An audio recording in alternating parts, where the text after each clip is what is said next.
எதையும் செய்வதற்கு ஆற்றல் உள்ளவன். குழந்தைகள் இல்லாமல் இன்று பலர் தவிக்கிறார்கள். எத்துணை ஆண்டுகளாகியும் குழந்தை இல்லை என்ற இழிவால் சிரமத்திலே வாடி அல்லாஹ்வின் மீது நம்பிக்கை இழக்கிறார்கள். ஜக்கரியா அலைஹிஸ்ஸலாம் யாரை அழைத்தார்கள்? யா அல்லாஹ், வயதாகிவிட்டது, என் மனைவி மலடியாகிவிட்டால் எப்படி எங்களுக்கு குழந்தை பிறக்கும்? இருந்தாலும் எங்களுக்கு குழந்தையை கொடு யா அல்லாஹ்.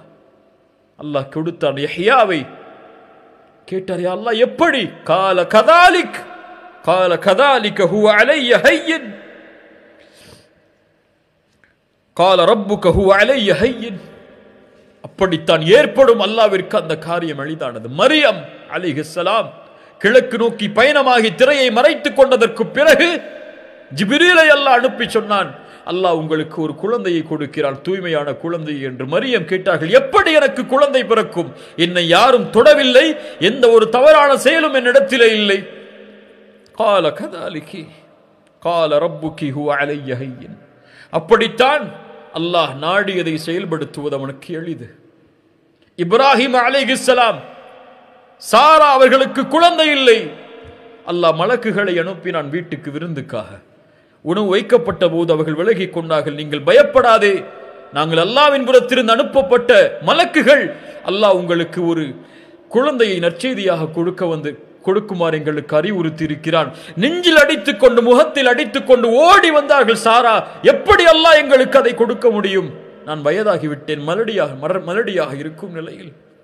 ஜக்கரியாவிற்கு குழந்தையை கொடுத்தவன் ஒரு நபி அழைத்தார் அல்லாஹுவை, எனக்கு குழந்தையை கொடு யா அல்லாஹ் என்று. மரியமுக்கு குழந்தையை கொடுத்தவன் ஆண் துணை இல்லாமல். இப்ராஹிம் அலைஹிஸ்ஸலாம் அவர்களுக்கு குழந்தையை கொடுத்தவன்.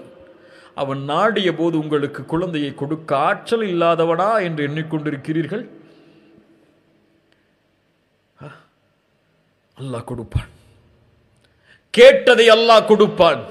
அவன் நாடியதை அல்லாஹ் கொடுப்பான். எம் வேலை அவனை நாட வைப்பது, அவனிடத்திலே வேண்டுவது, கரமேந்துவது, அழுகுவது, தேவையை கேட்டு முறையிடுவது. அல்லாஹ் மகிழ்ச்சி அடைகிறான் அப்படிப்பட்டவர்களை பார்த்து. ஒன்று அல்லாஹ் கொடுப்பான், இல்லை இல்லை என்று அல்லாஹ் மறுப்பான். இல்லை என்று அல்லாஹ் மறுத்தால் உமக்கு நலவு, அது நீ அறிய மாட்டாய், அல்லாஹ் அறிந்தவன்.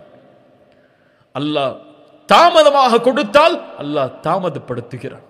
ஒன்று கொடுப்பான், இல்லை என்றால் கொடுக்க மாட்டான். இல்லை என்று சொல்லுவான் அல்லாஹ் உங்களுடைய அழைப்பிற்கு. இல்லை என்று சொன்னால் எனக்கு நல்லது, அது உங்களுக்கு நல்லது. அது அல்லாஹ் நலவை தவிர முஃமின்களுக்கு எதையும் தரமாட்டான். சுப்ஹான்.